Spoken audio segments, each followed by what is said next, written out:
जय जय रघुवीर समर्थ.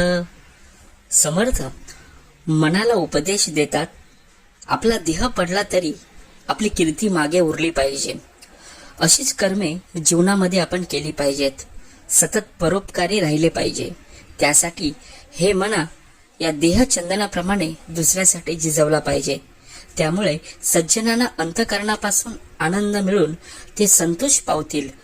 संत सज्जन स्वतः तसेच आचरण करीत असतात.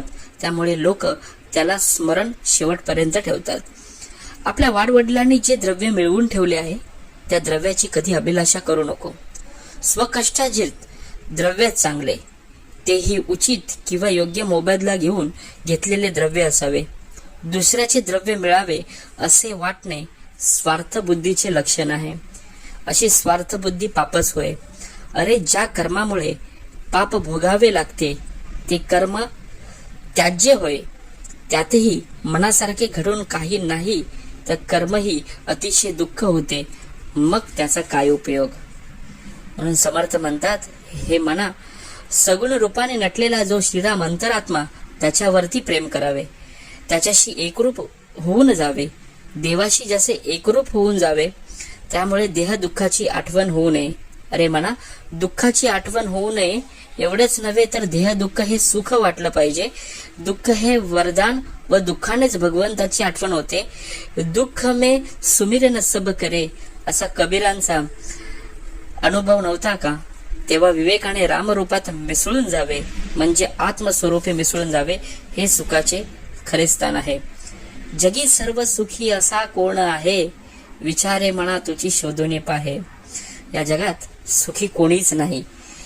तू बारकाईने शोध घे, तुला याचा अनुभव नक्की येईल. वर पाहता काही जण सुखात वावरत असल्याचे जाणवत, पण ते खरे नसते. तो भ्रम असतो. आपल्या पुनर्जन्मेच्या बऱ्या वाईट कृत्यांचा झाडा आता द्यावा लागतो. म्हणजे संचितानुसार जे होणार आहे ते होईल. म्हणजे तुझे कर्म तुला भोवते. त्या कर्मानुसार सुख दुःख वाटायला येते ते तुला भोगावेच लागणार. म्हणून समर्थ म्हणतात, मनाला पूर्वसंचितानुसार होणारे जर अटळच आहे तर दुःखाचे चिंतन अंतर्यामी करून काय उपयोग. निष्कारण शोक चिंता करून काहीतरी उपयोग आहे का. विचाराने निमूटपणे शोषणे शहाणपणाचे ठरणार आहे. मनुष्याला देहबुद्धीमुळेच दुःख शोक होतात. तेव्हा मना विवेकाने बुद्धीने देहबुद्धीचा त्याग करावा. देहबुद्धी क्षीण करावी आणि विधेयीपणे मुक्ती स्थितीत जाऊन देहाचे भान नष्ट स्वतंत्रपणे आनंद घ्यावा. हे मनासाठी